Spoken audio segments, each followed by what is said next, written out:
an extraordinary ability for one who perhaps had a background that was much more difficult than we realised. So therefore, the ability to always see positive and move forward must have been built into his psyche. It must have been an incredible challenge to have to deal with. For nearly 3 decades, Princess Anne carried a promise made during one of Diana's most vulnerable private moments. She never recorded it publicly. She never discussed it with courtiers. She barely acknowledged it within her own family. But when Catherine faced a deeply personal crisis inside the monarchy, Anne finally opened a sealed, handwritten note and revealed Diana's final request: protect the woman William chooses, because she will inherit a burden no crown can prepare her to carry. Before we go deeper into what this really means for the royal family, make sure to subscribe so you don't miss a single update. Catherine felt the room tighten as the Princess Royal placed the envelope on the table at Windsor Castle. The residents had witnessed abdications, funerals, and declarations of war, yet this gathering carried a different danger. Anne explained that the note came from a conversation with Diana before Catherine entered William's life. It was not a greeting, it was a responsibility. Catherine opened the first fold and stopped breathing. Her hands trembled as she read that Diana feared her eldest son's future wife would be admired in public while isolated in private. The words struck with brutal precision.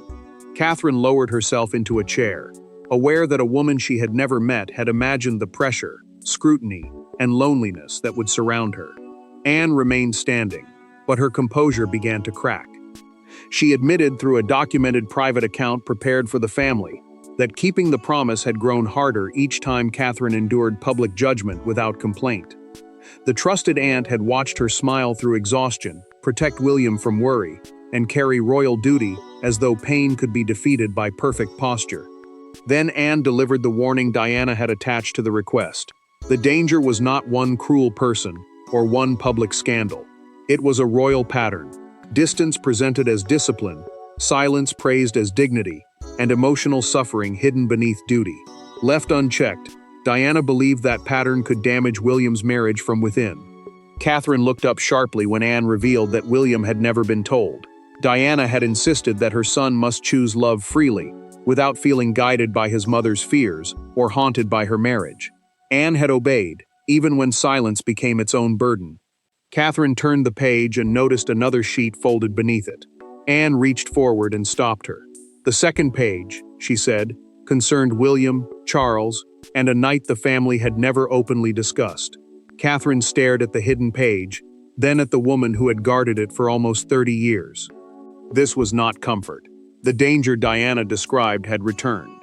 Diana, Anne, and Catherine belonged to different generations, but each learned the same brutal lesson. Royal duty rarely announces the moment it becomes personal sacrifice. One rebelled against the silence. One survived by mastering it. One entered believing she could balance love and responsibility without losing herself. Now, inside a closed Windsor room, Catherine realized that Diana had chosen Anne as her unseen protector long before anyone knew which woman would stand beside the future king. Catherine kept the note close as Anne began explaining the bond few people had ever understood. Diana and the Princess Royal had often clashed because they faced pain in completely different ways. One spoke from instinct, emotion, and wounded honesty. The other trusted discipline, restraint, and the belief that duty had to continue regardless of personal cost. Yet Diana knew Anne understood the royal machine, the network of households, advisors, schedules, and private offices that controlled daily royal life better than almost anyone. Catherine listened without interrupting. She had spent years creating stability around William, George, Charlotte, and Louis, knowing that one careless decision could affect her marriage, her children, and the future standing of the crown. George was not simply her eldest son. He was also being prepared for kingship, and every pressure placed upon his mother could eventually shape the man he became. Then Catherine admitted what frightened her most. It was not criticism. It was not headlines. It was the thought that endless duty might slowly make her emotionally distant from her children. She feared becoming so careful, so controlled, and so consumed by expectation that George, Charlotte, and Louis would stop bringing her their fears because they believed she was always too burdened to hear them. Anne lowered her eyes. She confessed that she had mistaken Catherine's composure for invulnerability. Each calm appearance had convinced her that the princess could endure more. But that same silence had once hidden Diana's collapse, and Anne now understood how dangerously strength could be misread. The note carried an even darker warning. Diana had predicted that William's future wife would eventually be asked to protect institutional calm at the expense of her own well-being. Refusing would be called selfish. Accepting would begin a cycle of isolation.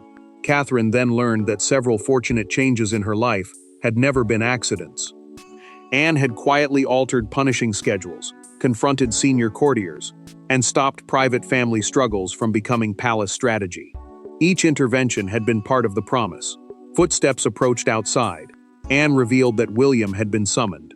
Catherine folded Diana's words against her chest as the door handle moved, knowing he had searched for fragments of his mother all his life, without realizing one of her most important messages had been waiting beside him. The promise began after a royal anniversary dinner at Balmoral in November 1995, when a strained family gathering ended with Diana leaving the dining room alone. Minutes later, Anne found her in a small upstairs sitting room, struggling to regain her composure after hearing a senior courtier discuss William's future marriage, as though his eventual wife were merely another ceremonial appointment. What Diana said next transformed an awkward encounter into a secret pact, one Anne would carry through death, succession, scandal, and silence. Diana had heard enough to understand the danger. The courtier had described William's future bride using 3 chilling words: endurance, obedience, and presentation. Love had barely entered the conversation. The woman beside the future king, he suggested, would need to protect the institution, follow its expectations, and remain composed under pressure. Diana recognized the language immediately. It was the same cold logic that had once surrounded her own marriage, reducing emotion to inconvenience and pain to weakness. Balmoral, the royal family's private Scottish estate, was meant to offer distance from public life. Yet inside its walls, she realized the system had learned nothing from what had already happened to her. Anne entered expecting anger. Instead, she found fear. Diana asked whether the family would truly protect William's wife if royal duty began consuming her identity. The Princess Royal answered with the instinct that had guided her for years. The woman would need resilience. She would need to adapt. She would need to understand what the crown demanded. Diana's restraint broke. She accused the monarchy of praising suffering because admitting damage would expose its failures. She asked why a woman had to be nearly destroyed before anyone accepted that endurance was not the same as strength. Anne stiffened at first, but the anger in front of her soon gave way to something far more difficult to resist. Diana spoke about William. She feared he might carry the emotional distance of his parents' marriage into his own without realizing it. She feared advisors would separate him from his wife whenever intimacy complicated royal control. Anne stopped defending the institution. For the first time that night, she listened as family. Diana then named 3 warning signs: isolation disguised as privacy, obedience praised as dignity, and a wife being separated from the husband who should defend her. She pulled a sheet from her writing case, wrote the request by hand, and folded it carefully. Then she placed Anne's palm over the paper. Anne promised to act before silence became damage. But before Diana left, she named one person whose influence could shape William's marriage from behind palace doors.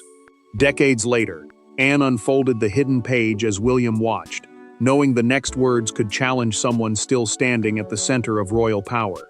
William entered expecting a family discussion. Instead, he found Catherine holding his mother's handwriting and Anne standing beside a secret she had guarded since his childhood. His confusion turned to anger within seconds. Why had the message been hidden from him? Why had Catherine been allowed to endure pressures Diana had predicted? And most painfully, why had Anne waited until the warning inside the note appeared to be coming true? William closed the door and demanded every detail. No aides stood nearby. No private secretaries could soften the language or redirect the blame. Only Catherine, Anne, and the future king remained inside the room, bound together by a promise made before any of them understood how much it would one day cost. Anne did not retreat. She explained that Diana had forbidden her from influencing William's romantic choices. The request could only take effect after he had freely chosen the woman he loved. and only if that partner began facing the same pressures that had once trapped his mother. William struck the back of an empty chair. He accused his aunt of deciding what he could bear. He demanded to know whether earlier knowledge might have changed the way he supported Catherine during her hardest periods. His anger carried something deeper than accusation. It carried the grief of a son realizing that his mother had tried to protect him from beyond her own suffering. Catherine stepped forward before the confrontation could break apart. She told William that grief was turning into blame, and that Anne had acted without praise, recognition, or certainty. The princess reminded him that schedules had changed, private matters had remained private, and dangerous proposals had quietly disappeared because his aunt had intervened when neither of them knew help was needed. Anne finally unfolded the second page. Diana had not named one relative as the enemy. She had identified the Household Committee, a group of senior royal advisors responsible for coordinating schedules, staffing, security, and palace operations. Her warning was simple. Such officials could isolate a royal wife while convincing her husband that every restriction existed to protect the crown. Then Anne placed a modern confidential proposal beside the note. The document recommended placing Catherine's private office, medical planning, and public schedule under expanded central control. It promised efficiency. It claimed stability. Yet its language echoed Diana's three warnings: privacy used as isolation, obedience praised as dignity, and separation presented as protection. William read every line. His anger became colder, more focused. He set the proposal down and ordered an immediate meeting with the officials responsible. Warned that confronting them would expose how high the plan had been approved, William opened the door with Diana's note in one hand and the modern proposal in the other. History was repeating itself. Now he intended to discover who had chosen to repeat it. Royal power does not always arrive through proclamations, raised voices, or locked gates. Sometimes it appears as a revised diary, a security recommendation, or a harmless sentence buried inside an administrative document. Diana understood that danger before almost anyone else. Now William had proof that the same mechanism was closing around Catherine, not through one dramatic attack, but through dozens of decisions designed to leave her visible to the world and powerless within her own life. William carried the proposal directly to Charles. The Household Committee had defended its recommendations as necessary coordination for Catherine's growing role, her children's security, and the stability of the future reign. The committee was a senior advisory group that managed schedules, staffing, access, and official planning across royal households. On paper, its language sounded careful. In practice, it placed control in fewer hands. Charles had approved a general review of royal operations, believing it would reduce confusion between households. He had not examined every appendix or restriction. Yet the committee had used that broad authority to push far beyond efficiency, creating rules the king had never knowingly endorsed. Charles read Diana's handwritten warning beside the modern proposal. His expression changed. He removed his glasses, placed them on the desk, and remained silent as familiar phrases began to surround him. Stability, protection, discipline. Those words had once been used to defend decisions around his first wife, and now they were being used against Catherine. The past was no longer an uncomfortable memory. It had become a working policy. Anne refused to soften the truth. She told her brother that ignorance did not remove responsibility. Charles reacted sharply, insisting he had never approved the isolation of William's wife. But the Princess Royal pressed harder. She asked whether he wanted his son to inherit an orderly monarchy if the price was a damaged marriage. The question broke through his defense. William opened a concealed appendix and found the most disturbing instruction. During periods of intensive royal activity, unscheduled private time between him and Catherine would be limited. The proposal claimed that separation would improve efficiency and prevent emotional decisions from disrupting official planning. Catherine was not being protected. She was being managed. Anne examined the signatures and discovered who had driven the strongest measures. Sir Malcolm Harrow, the senior private secretary who had served inside palace administration during Diana's final years. A private secretary was a trusted official who managed royal advice, correspondence, and access. Harrow had also attended the 1995 Balmoral dinner. Charles placed Diana's note inside the official folder and ordered him summoned. Sir Malcolm believed he was attending a routine review. But when he entered the council chamber and saw Diana's handwriting beside his proposal, his confidence vanished. Catherine understood at once that silence had protected him for far longer than it had ever protected her. Sir Malcolm had survived royal transitions, private scandals, and public storms by speaking the language of continuity. But continuity became an accusation when William asked him why Catherine's marriage required the same controls once imposed around Diana. For the first time, the veteran official had no polished answer. His papers remained unopened. His prepared remarks went unread. And as Charles watched from the head of the table, the monarchy's oldest defense, "This is how things are done," finally began to collapse.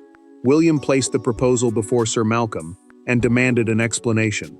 Why should Catherine's medical planning, private office, and personal needs be separated from her husband's direct involvement? The official insisted the measures were operational, rather than personal. He claimed they would reduce confusion, protect sensitive information, and prepare the household for the pressures of a future reign. Anne answered by unfolding Diana's note.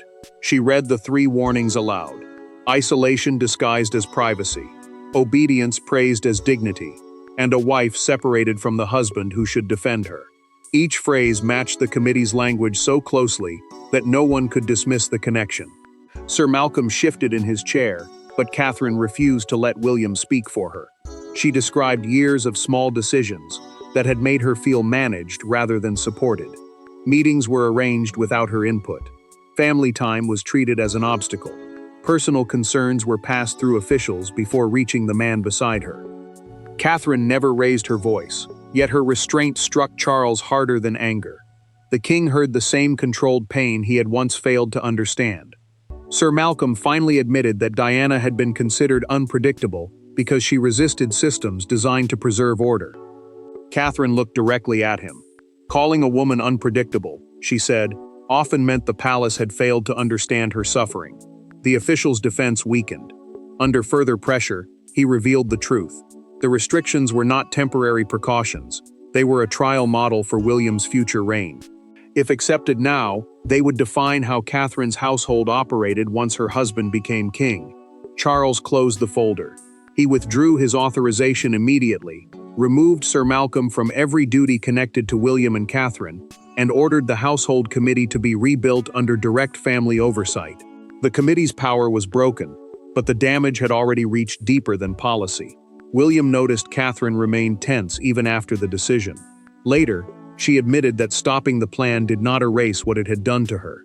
She had already begun preparing herself to accept the restrictions without protest.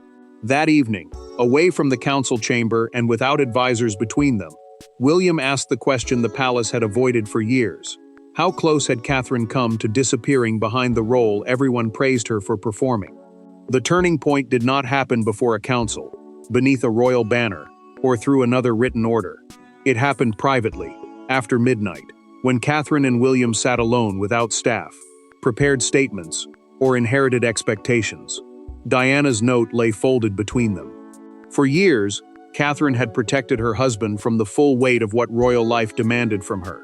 Now she understood that silence was not strength, and William understood that love could not defend what it was never allowed to see. William switched off his phone and placed it beyond reach. Then he moved Diana's note away from the center of the table. Adelaide Cottage was their family home near Windsor, a place meant to offer privacy beyond formal palace life, and tonight he wanted no institution standing between them. No officials, no schedules, no carefully chosen answers. Catherine began slowly. She admitted that she had survived difficult years by dividing herself into separate roles. As a wife, she protected William from added worry. As a mother, she created calm for George, Charlotte, and Louis. As a public figure, she smiled through pressure. As a future queen, she convinced herself that personal pain must never interfere with duty. The method had kept her moving. It had also left her alone. Catherine told him there were mornings when everyone had already left her dressing room, yet she remained behind for several silent minutes. She needed that time to gather herself before becoming the woman the public expected. She would steady her breathing, push down whatever fear remained, and walk out as though nothing inside her had changed. William listened, without interrupting. Then guilt broke through him. He admitted that he had mistaken her composure for reassurance. Because she rarely asked to be rescued, he believed standing beside her publicly was enough to protect her privately. He had loved her deeply, yet he had not always recognized the cost of her silence. Catherine unfolded Diana's note one final time. Together, they read its last sentence. "Do not teach her to survive alone simply because I had to." The words removed every remaining distance between the past and the present. Catherine made her decision. She would continue serving the monarchy, but no official would again decide matters involving her health, children, or marriage without her direct consent. William promised that their future reign would be built upon partnership, not endurance disguised as loyalty. They also agreed that Diana's request could no longer remain completely hidden. Anne would confirm its central message publicly, while protecting its most private details. By morning, the promise had moved beyond 3 people in a closed room. When Anne stepped forward to break her silence through a recorded palace statement, Diana's private words became a public challenge to everything the crown had once demanded without question. Britain awoke expecting another carefully managed palace statement. Instead, Princess Anne confirmed that Diana had entrusted her with a private request concerning William's future wife. She did not reveal every handwritten line, but she disclosed enough to transform the story from family memory into national reckoning. Within hours, Diana's warning dominated broadcasts, newspapers, and crowds outside royal residences. The revelation was no longer about what the monarchy had done to one woman. It was about what it had nearly repeated with another. Anne spoke through a recorded statement from St. James's Palace, the royal residence used for official announcements and ceremonial business. She confirmed that Diana had asked her to support the woman William would one day marry, and to intervene if royal duty began isolating her. Then came the consequence no one expected. The recent household proposals had been withdrawn, and the structure behind them would be changed. Buckingham Palace responded within the hour. Its statement acknowledged that family well-being must remain central to lasting royal service. Charles approved every line himself rather than allowing senior officials to shape the message. For the king, that choice mattered. It was not simply damage control. It was a public admission that silence had protected the institution more faithfully than it had protected the people inside it. William watched Anne from a private room. He remained composed until she described the promise as a responsibility delayed, but not abandoned. The words struck deeply. His aunt was not claiming victory. She was confessing the cost of waiting. Catherine felt something more complicated. Public sympathy moved her, but it also frightened her. She did not want to become only a reflection of Diana, or another woman defined by what the monarchy had done to her. She wanted the public to understand that she had her own voice, her own limits, and her own decision about the future. Outside Kensington Palace, feeling became impossible to contain. Crowds gathered near the gates where tributes had once been left for Diana. One woman placed 2 white roses together beside a handwritten card, one for the woman who warned them, one for the woman they finally heard. The next morning, a national newspaper placed Anne, Diana, and Catherine across 3 connected portraits beneath one headline, "The Promise That Changed the Palace." But public emotion could not decide what happened next. Charles summoned Anne, William, and Catherine back to Windsor. This time, there would be no accusation and no hidden proposal. The family gathered around Diana's handwritten pages to decide whether the note would remain a private relic of suffering or become a permanent principle of the monarchy she had forced to change. Diana's message had survived because Anne protected the paper. Its meaning endured because Catherine lived the danger it described. But the promise became complete only when William and Charles chose to act upon it. Inside Windsor Castle, the family reached a final decision. The note would not be hidden in a private drawer or displayed as a sentimental object. Its central warning would be incorporated into the rules governing the future household of the Prince and Princess of Wales. Charles placed his approval on a formal household covenant, a binding family agreement defining how royal officials could act around senior members of the monarchy. The document declared that no spouse could have personal, medical, or family decisions transferred to palace advisors without direct consent. William and Catherine would hold final authority over their joint household, ensuring that efficiency could never again become an excuse for isolation. Anne carried Diana's original letter to the royal archives, the secure collection where important records of the monarchy are preserved.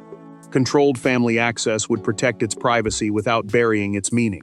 Catherine received a certified copy, while the Princess Royal kept the old envelope she had guarded for almost 3 decades. Charles did not defend the past. The king admitted that the monarchy had once valued stability more than emotional truth. He told William that inherited mistakes only became traditions when the next generation refused to stop them. The prince listened, as his father accepted responsibility without excuses, understanding that this admission could not erase Diana's suffering, but it could prevent that suffering from becoming Catherine's future. Anne then handed the copied note to Catherine. Her fingers remained on the page for one final moment before she released it. The gesture ended a burden she had carried since Diana's death. She had kept the promise in silence. Now the woman it was meant to protect could carry its meaning openly. Catherine wrote a private response and placed it beside the archived original. She thanked Diana for thinking of someone she would never meet.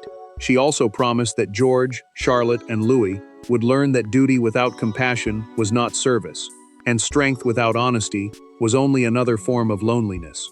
William and Catherine left together after agreeing that neither would hide pain to protect the other. Diana's warning would not haunt their marriage. It would guard it. Princess Anne had kept her word. Catherine had found her voice. William had confronted the history he feared repeating, and Charles had changed the system that history created. Diana's last request was no longer unfinished. It had become a permanent promise. No future queen would be asked to lose herself simply to preserve the crown. Thanks for watching. Please don't forget to like and subscribe, and we will see you in next one.